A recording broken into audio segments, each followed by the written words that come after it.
Hello అండి, నా పేరు హైమ. నేను పుట్టపర్తి వెళ్ళి హైదరాబాద్ వస్తున్నాను. కర్నూలు దగ్గర మీకు యాక్సిడెంట్ అయింది కదండి. ఆ యాక్సిడెంట్ దగ్గర దూరంగా ట్రాఫిక్ జామ్ అయింది. ఎందుకు అంత జామ్ ఆగి ఉంది? సాధారణంగా అది ఆగే ప్లేస్ కాదు. ఆగి ఎందుకు ఉంది అని అడిగితే అప్పుడు నా పక్కన కూర్చున్నాడు కాబట్టి డ్రైవర్కి తెలుసు. డ్రైవరు అక్కడ కాలిపోతున్నట్టుంది మ్యామ్, బస్సు కాలుతుంది అక్కడ అన్నారు. సరే గబగబా ఏదైనా హెల్ప్కి వెళ్దాము, అసలు ఏమన్నా పోలీసులు వచ్చారా లేదా అని నేను గబగబా కారు దిగి వెళ్ళానండి. వెళ్ళేసరికి బస్సు తగలబడిపోతుంది.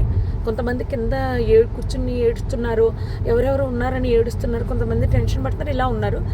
ఆ బస్సుకు సంబంధించిన వాళ్ళు అలా వాళ్ళ పరిస్థితి అలా ఉంది.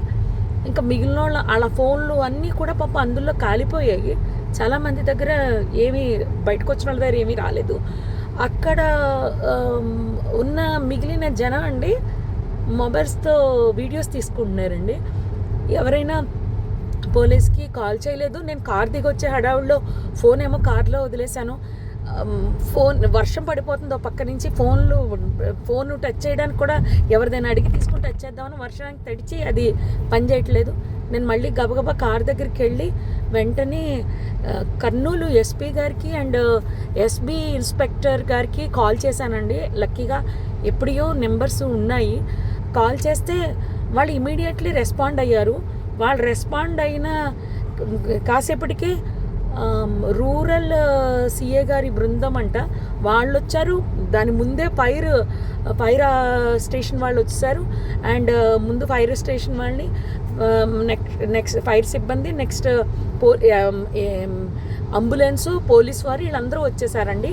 అప్పటికే ఒక ప్రైవేట్ వెహికల్లో ఒక 6గురిని హాస్పిటల్ పంపించారు. నాతో ఇంకొక అతను ఎవరో హరీష్ అంట, ధర్మవరానికి చెందిన అతను. పాపం చాలా మంచి వ్యక్తి ఆయన కూడా.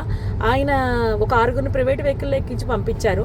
తర్వాత వీళ్ళు వచ్చాక ఒక 5గురిని అంబులెన్స్లో ఎక్కించడం జరిగింది. ఆయన తీసుకెళ్లారండి. ఆ తర్వాత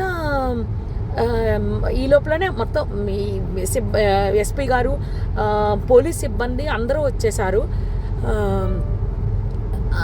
అసలు ఆ మాంసపు ముద్దలు కాదండి, నిజం చెప్పాలంటే చాలా దారుణం అది. అస్థిపంజరాలు అలా సీట్లలోనే చూసేసరికి అసలు నాకైతే వల్ల కాలేదు. ఎవరైనా ఫ్యామిలీ అండి, చాలా ఆ ఫ్యామిలీ ఎంత బాధపడుతూ ఉంటారో. నేను అది తట్టుకోలేకపోయాను. వస్తూ అక్కడ ఆంజనేయ స్వామి గుడి దగ్గర ఆగిపోయి నదిలో మునగడం జరిగింది. నిజం చెప్పాలంటే చాలా బాధాకరం అండి. ఎవరు కాపాడడానికి అవకాశం లేదు. నిజం చెప్పాలంటే పోలీసులు రాకపోయి ఉంటే చాలా ఇబ్బంది పడిపోదాము.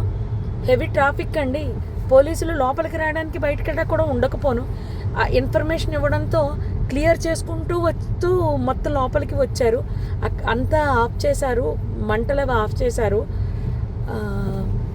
జరిగింది అయితే ఇదండి. ఆ బస్ కిందనే బైక్ ఉండిపోయింది. ఆ బైక్ని కొట్టేస్తే బైక్ అతను చనిపోయి రోడ్డు పక్కకి పడిపోయాడు.